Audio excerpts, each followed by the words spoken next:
Cybersecurity Today is brought to you by the generous support of our sponsor, Beauceron Security. You can get their 2024 State of Cybersecurity Awareness Report at beauceronsecurity.com, and there's a link you can follow in the show notes. Cyber authorities remind developers to switch to memory-safe coding languages. Welcome to Cybersecurity Today. It's Friday, June 28th, 2024. I'm Howard Solomon, contributing reporter on cybersecurity for TechNewsDay.com. Cyber authorities in the US, Canada, and Australia have again reminded application developers to only use memory-safe coding languages in their work. In a report released this week, the government experts say just over half of the 172 open-source projects they examined had code written in a memory-unsafe language like C, C++, and assembly. 55% of the total lines of code for all projects were written in a memory-unsafe language. Most critical open-source projects analyzed, even those written in a memory-safe language like C#, Rust, Python, or Java, potentially contain memory-unsafe vulnerabilities, the report adds. Sometimes it's impossible right now to use a memory-safe language entirely. The report gives as examples the Linux kernel and the Chromium project. Still, it urges software developers to find ways to standardize on memory-safe programming languages. A U.S. grand jury has named and indicted a Russian citizen with conspiring with that country's military intelligence to hack into and destroy computer systems in Ukraine just before Russia's invasion in 2022. The U.S. Rewards for Justice program is offering a reward of up to $10 million for information on the location of Amin Timovich Stigal. Fortran has issued an update for a critical SQL injection vulnerability in its File Catalyst workflow, a web portal for large file transfers. An attacker could use a script to execute malicious SQL commands, like deleting a database. Users should be running version 5.1.6, build 139, or newer. If you can't update, then vulnerable servlets have to be disabled. Attention developers of solutions using the open-source Vanna AI library for simplifying SQL database queries.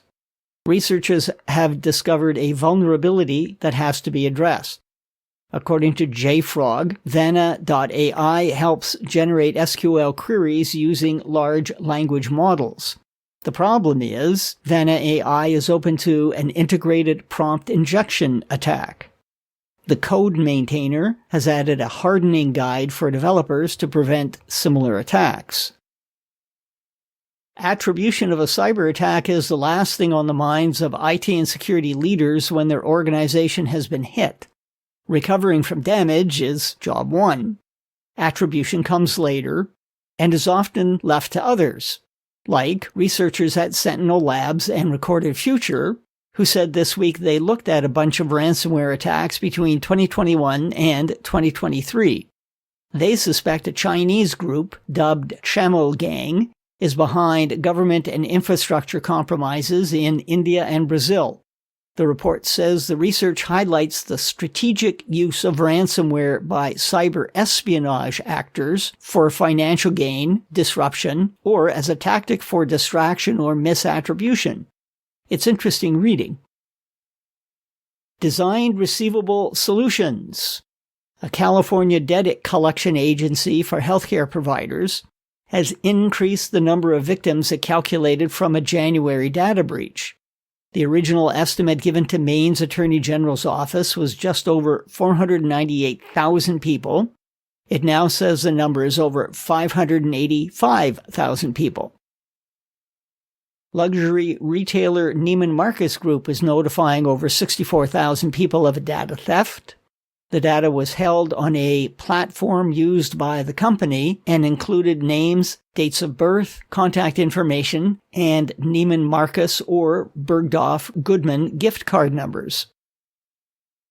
The Ambulatory Surgery Center of Westchester, New York, is notifying over 21,000 people that their personal information may have been copied after an employee's email account was hacked. The incident happened last fall. Data stolen could have included names, social security numbers, driver's license or state identification numbers, dates of birth, and medical information. That's it for now, but late tonight the Week in Review will be released for weekend reading and weekend listening. My guest this week is Terry Cutler of Cyology Labs. We'll talk about the latest MOVEit vulnerability, a report on recruiting cybersecurity pros, and how an API coding error is being blamed for a large cyber breach in Australia. Links to details about news mentioned in this podcast episode are in the text version at technewsday.com. Follow Cybersecurity Today on Apple Podcasts, Spotify, or add us to your flash briefing on your smart speaker. Thanks for listening. I'm Howard Solomon.